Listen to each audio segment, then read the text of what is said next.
Hello everyone. सो आज के इस वीडियो में मैं आपको स्ट्रेट लाइन मोशन का एक इम्पॉर्टेंट पार्ट समझाने वाला हूँ। कई सारे बच्चों को क्लासेस में स्ट्रेट लाइन मोशन हो चुका होगा एंड बच्चों को एक ऑब्जेक्ट के मोशन को एनालाइज करने में कई बार प्रॉब्लम्स आती हैं। तो उन प्रॉब्लम्स को कैसे एलिमिनेट करना है उसका लॉजिक मैं समझाने वाला हूँ। सो स्ट्रेट लाइन मोशन में सबसे पहले आपको समझना पड़ेगा types of motion.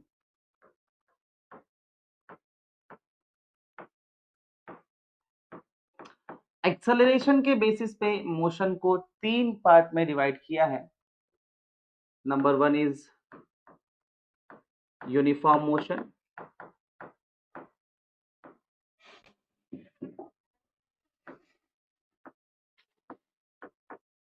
number 2 is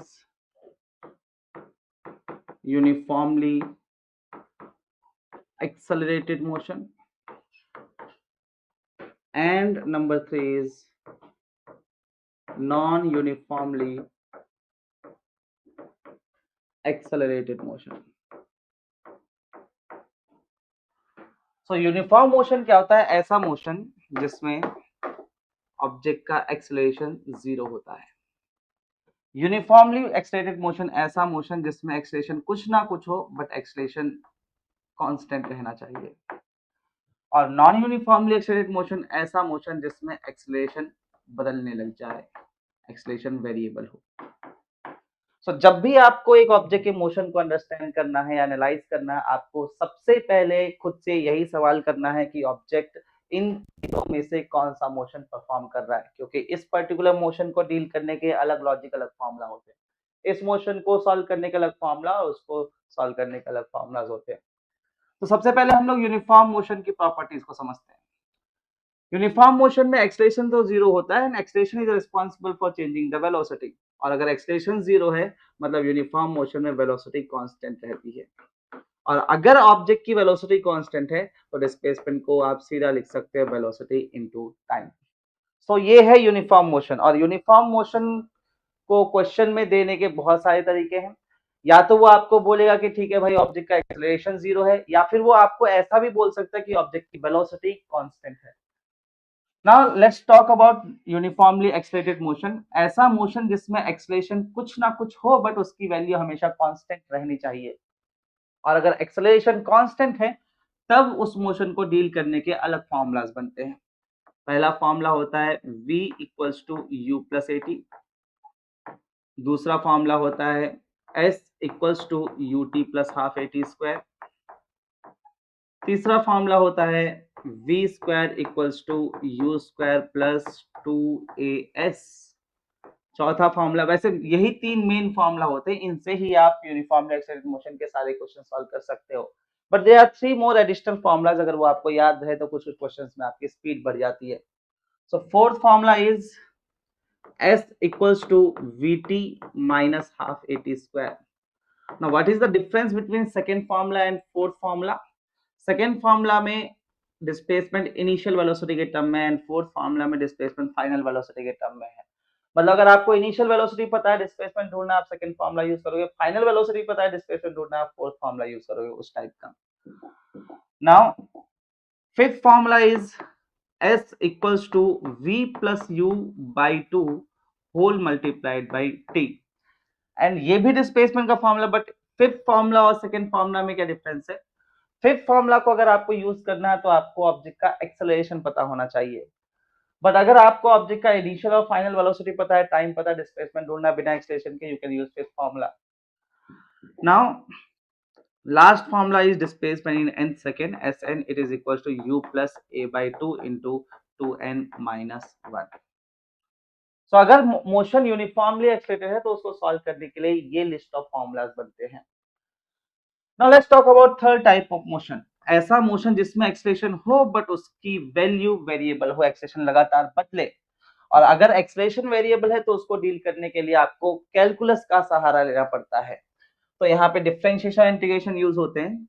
जैसे कि इंस्टेंटेनियस वेलोसिटी का फॉर्मूला होता है dx upon dt where x is position. Instantaneous acceleration के दो फॉर्मूला होते हैं, एक होता है dv अपॉन dt और दूसरा फॉर्मूला होता है v into dv upon dx। सो ये फॉर्मूलाज है जो नॉन यूनिफॉर्मली एक्सेलरेटेड मोशन को सॉल्व करने के लिए यूज होते हैं। तो लॉजिक बस इतना है, अगर कभी भी क्वेश्चन में आपको एक ऑब्जेक्ट के मोशन को एनालाइज करना है तो आपको सबसे पहले ये समझना पड़ेगा कि इन तीनों में से ऑब्जेक्ट कौन सा मोशन परफॉर्म कर रहा है। जो सा भी मोशन परफॉर्म करेगा उस मोशन के फॉर्मूलाज लगाओगे तो आपके क्वेश्चन सॉल्व हो जाते हैं। और इसी चीज के ऊपर एक हम लोग एक क्वेश्चन सॉल्व करके देखते हैं। सो क्वेश्चन में बोला है कि between two stations a train accelerates from rest uniformly at first, then moves with the constant velocity and finally retards uniformly to come to rest. If the ratio of the time taken is 1:8:1 and the maximum speed is 60 km per hour, then we have to find out the average speed for the entire journey. So question देखने से बहुत अजीब लग रहा है, और जब भी आपको इस टाइप के क्वेश्चन सॉल्व करने हो बेस्ट अप्रोच है कि सबसे पहले आप उस क्वेश्चन का डायग्राम बनाओ।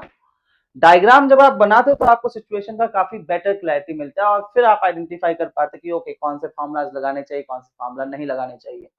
सो एक बार इसका डायग्राम बनाते हैं हम लोग। क्वेश्चन पढ़ के इतना तो क्लियर है कि ऑब्जेक्ट ने अपनी पूरी जर्नी को 3 पार्ट में कवर किया है।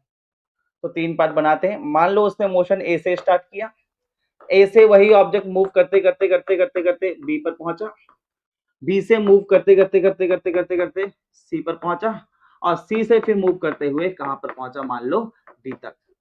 तो ऑब्जेक्ट टोटली ए से लेकर डी तक गया है, बट इस पूरी जर्नी को उसने 3 पार्ट में कवर किया है। तो 3 पार्ट में ड्रॉ कर दिए। अब क्वेश्चन में जो भी इंफॉर्मेशन दी है वो सारी इंफॉर्मेशन इस डायग्राम में पुट करने की कोशिश करते हैं। क्वेश्चन में बोला है उसने कि ऑब्जेक्ट ने ना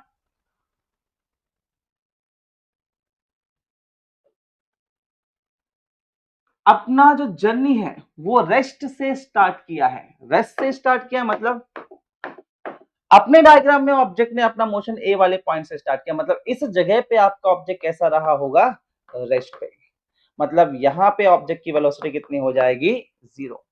एंड इसके बाद ये राइट में मूव करना चालू करता है एंड विद कांस्टेंट एक्सेलरेशन, वो क्वेश्चन में दिया है। तो ए से बी तक की जर्नी में ऑब्जेक्ट का एक्सेलरेशन कांस्टेंट है, ठीक है। उसके बाद फिर वो बी के बाद और आगे गया, बट बी के बाद की जर्नी जो बी से सी तक की journey, second part of the journey है, उसमें बोला है कि ऑब्जेक्ट की वेलोसिटी जो है वो कैसी है, कांस्टेंट। सो बी से सी तक ऑब्जेक्ट का वेलोसिटी कांस्टेंट है, और अगर वेलोसिटी कांस्टेंट है मतलब एक्सेलरेशन किसके बराबर है, 0। एंड सी से डी तक अगेन उसका वेलोसिटी डिक्रीज होता है विद कांस्टेंट एक्सेलरेशन। तो सी से डी के मोशन में भी एक्सेलरेशन आपका कांस्टेंट है। अब जैसे ही आपने ये डायग्राम बनाया आपको इतना तो क्लैरिटी मिल चुका होगा ओके कि ए से बी का जो मोशन कांस्टेंट एक्सेलरेशन है, मतलब सेकंड टाइप का मोशन हुआ यूनिफॉर्मली एक्सेलरेटेड मोशन। इस मोशन को सॉल्व करना तो अपन के पास सेपरेट फार्मूलाज हैं। बी से सी तक का मोशन में एक्सेलरेशन 0, वेलोसिटी कांस्टेंट, मतलब बी से सी तक यूनिफॉर्म मोशन कर रहा है, इसके लिए अलग फार्मूला है। एंड सी से डी तक एक्सेलरेशन कांस्टेंट है, this is uniformly accelerated motion. तो हम लोग कुछ और इंफॉर्मेशन जो क्वेश्चन में दे के रखी वो इस डायग्राम में हम लोग फिल करते हैं। जैसे कि उसने बोला है कि the ratio of the time taken is 1:8:1। इसका मतलब क्या है, अगर ए से बी तक की जर्नी को टाइम टी लगा तो बी से सी तक की जर्नी को टाइम कितना लग जाएगा, 80। और सी से डी तक की जर्नी को टाइम अगेन कितना लगा है, टी। और डी पे फाइनली आके ट्रेन रुक चुकी है, मतलब डी पर ट्रेन रेस्ट पे आ चुकी है, मतलब डी वाले पॉइंट पे ट्रेन की वेलोसिटी कितनी हो गई है, 0। अच्छा, एक और इंफॉर्मेशन जो क्वेश्चन में दी हम लोगों ने अभी तक पुट नहीं की है, और वो इंफॉर्मेशन क्या है, the maximum speed attend by the train is 60 kilometre per hour.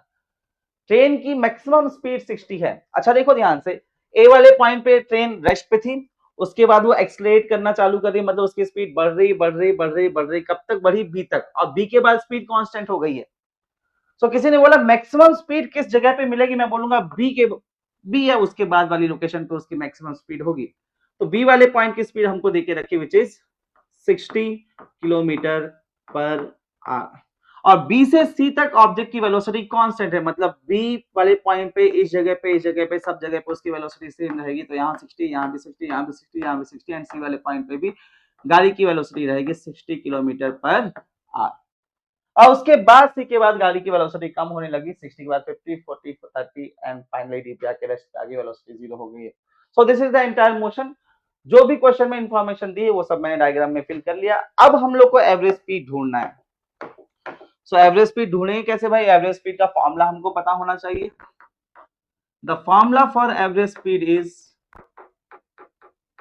Total distance upon total time.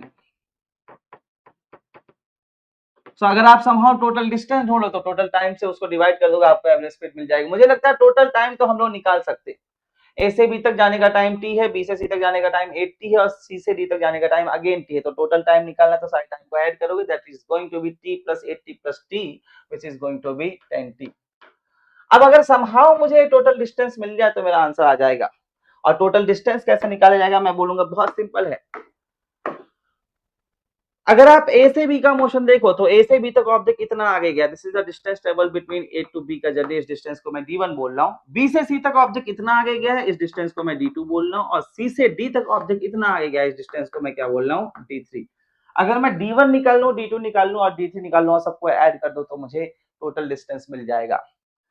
अच्छा, so let's try to find out the value of d1। और अगर मुझे d1 ढूंढना है तो बहुत ऑब्वियस सी बात है, मुझे ए टू बी का मोशन देखना पड़ेगा। और अगर आप ए से बी का मोशन देखोगे तो मोशन में बोला है एक्सेलरेशन ऑब्जेक्ट का कांस्टेंट है।